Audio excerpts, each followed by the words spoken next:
কে যায় কে যায় আজ নুপুর বাজায় কে বাজায় গো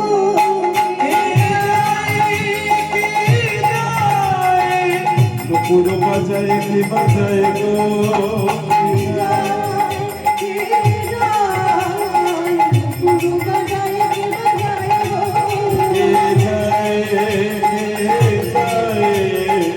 পুরো বাজায় কি বাজায় গো বাইরে চিকন কালো রূপো বাইরে চিকন কালো রূপো বাইরে চিকন কালো রূপো বাইরে চিকন কালো রূপো রাধা বলে বাঁশি বাজায় কে যায় পুরো বাজায় কে বাজায় গো পুরো বাজায় কি বাজায় গো কে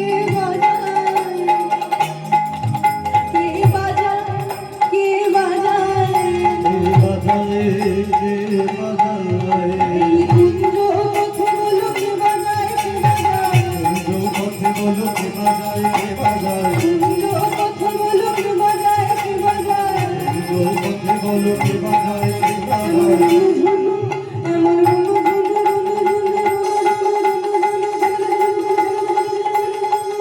এমন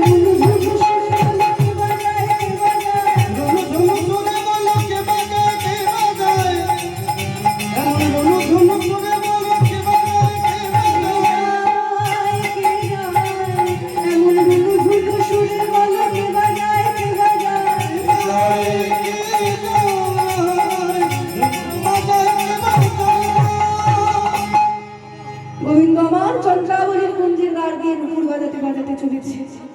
এমন সময় চন্দ্রাবলী ছুটতে ছুটতে এসে আজ গোবিন্দের চরণে আছাড় খেয়ে বলছে প্রাণনাথ।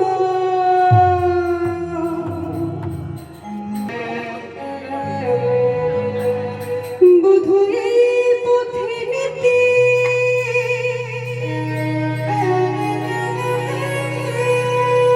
তুমি করো না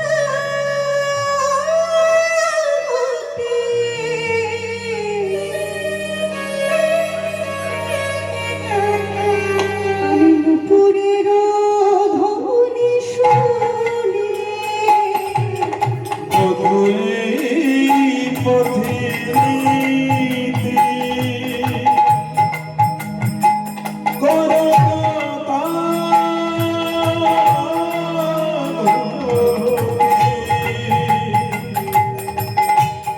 নুপুরের ধ্বনি শুনি বধূ এই পথে নীতি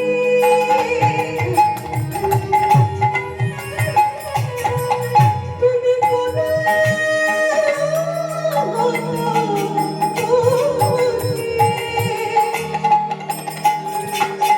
আমি নুপুরের ধ্বনি শুনি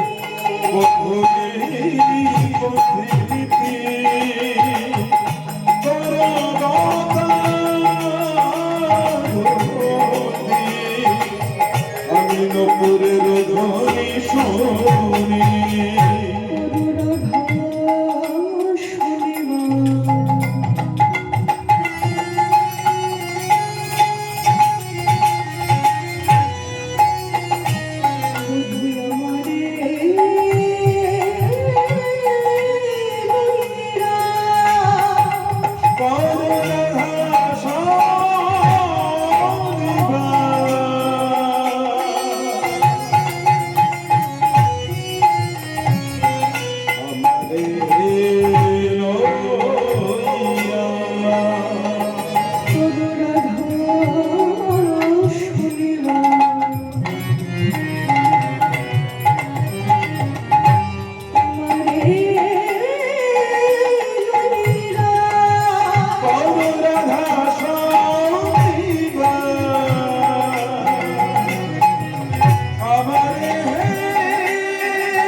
ছাড়িয়া নাহি কো দিব ছাড়িয়া নাহি গো দিব না ছাড়িয়া নাহি কো দিব না না ছাড়িয়া নাহি গো দিব করবে আমায় ও বধূ কি করবো জানো আমার হৃদয় মোছারে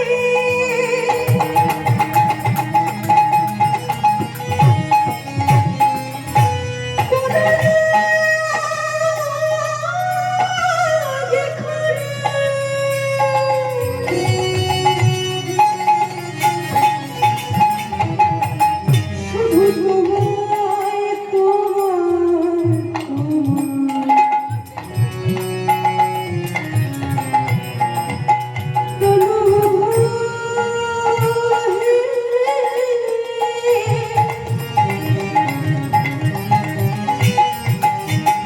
শুধু তোমায় সেখানে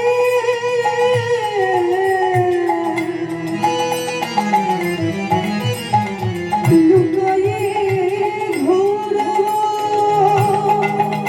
আমার হৃদয় মাঝারে বদন এখানে আমার হৃদয় মাঝারে তোরা রোজে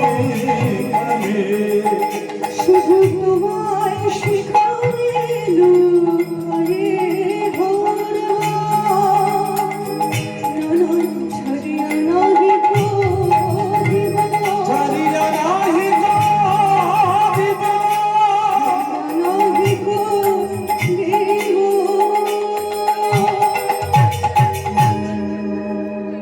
ভক্তের ডাক কি ভগবান উপেক্ষা করতে পারে আর চরমখানা ধরিয়ে ধরে আছে গোবিন্দে ও বধূ রাধারানী কি তোমাকে শুধু একা ভালোবাসে আমি যে প্রতিদিন তোমার জন্য কুঞ্জ সাজিয়ে বসে থাকি তুমি কি জানো না বধূ তুমি তো সবার প্রাণের কথা জানো মনের কথা জানো বলতে পারো কেন আমি একা বলছি তোমার আমি কি তোমায় ভালোবাসতে পারিনি বলো বলে না গোবিন্দ চন্দ্রাবলী বলো শুধু দাপর যুগে তো গোবিন্দের জন্য কুঞ্জ সাজিয়ে বসে নেই সেই ত্রেতাযুগ থেকে ত্রেতাযুগে নাম ছিল এই চন্দ্রাবলীর শহরে ছেলেবেলা থেকে রামচন্দ্রের জন্য কুঞ্জ সাজিয়ে বসে থাকত যাতে রামচন্দ্র একটি বার তার কুঞ্জে আসে কিন্তু রামচন্দ্র কোনো দিনের জন্য শহরের কুঞ্জে যায় না প্রত্যেক দিন কুঞ্জ সাজিয়ে বসে থাকে এমন করে কুঞ্জ সাজাতে সাজাতে শহরে তার শৈশব কৈশোর সকলে কিছু পার করে আজ বৃদ্ধা হয়ে গেছে তবুও গোবিন্দ তার কুঞ্জে রামচন্দ্র তার কুঞ্জে আসে যখন শেষের দিনে গোবিন্দ রামচন্দ্র শবরীর কুঞ্জে গিয়ে দাঁড়িয়েছে শবরী রামচন্দ্রের চরণটা জড়িয়ে ধরে বলছে বলো প্রভু বলো আমি কি দিয়ে তোমার সেবা দেব দিয়ে তোমার সেবা দেব আমি কি দিয়ে তোমার সেবা দেব আমি কি দিয়ে তোমার সেবা দেব আমার রূপ যৌবন সব আছে আমার রূপ যৌবন সব দিয়াছে আমি কি দিয়ে তোমার সেবা দেব আমি কি দিয়ে তোমার সেবা দেব রামচন্দ্র বললেন শবরী শোনো শবরী এই ত্রেতাযুগে আমি তোমার মনের বাসনা পূর্ণ করতে পারি না তো কি হয়েছে আগত দাপর যুগে যেদিন আমি নন্দের নন্দন শ্রীকৃষ্ণ রূপে জন্মগ্রহণ করব তুমিও বৃন্দাবনের মাটিতে জন্মগ্রহণ করবে ওই চন্দ্রভানুর কন্যা চন্দ্রাবলী রূপে, আর আমি সেই দাপর যুগে তোমার মনোবাসনা পূর্ণ করব। তাই সেই শবরীর চন্দ্রাবলী রূপে জন্মগ্রহণ করেছি। সেই ত্রেতাযুগ থেকে ভগবানকে পাওয়ার জন্য প্রতীক্ষা বাবা। কেউ কি একবার পেলে ছেড়ে দেয়? একবার পেলে কি কেউ ছেড়ে দিতে চায়? তাই গোবিন্দমান আর চন্দ্রাবলীর ডাককে উপেক্ষা করতে পারলেন না, আর চন্দ্রাবলীর কুঞ্জের মধ্যে গিয়ে প্রবেশ করেছি।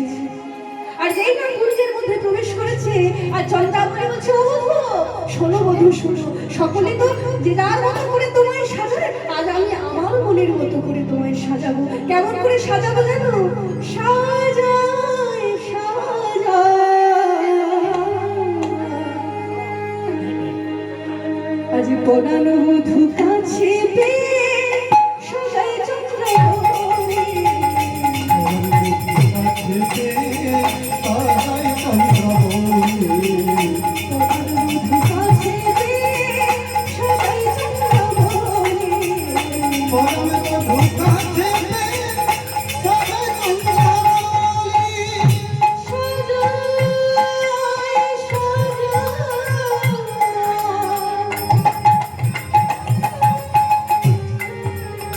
কেমন করে সাজাচ্ছে গো? শ্যামের বদনে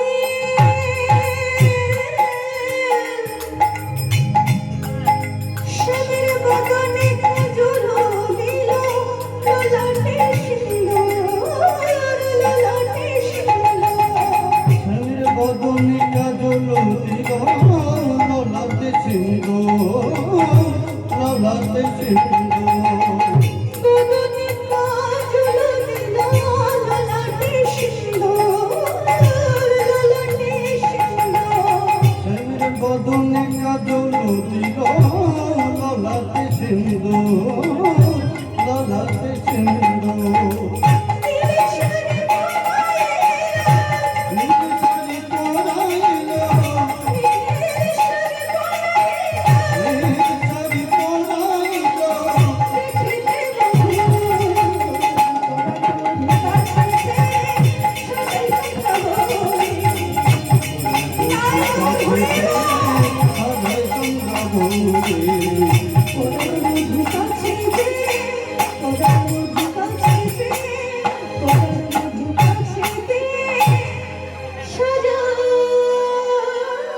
চন্দ্রাবলী। আজ মনের মতো করে সাজিয়েছি, কেমন করে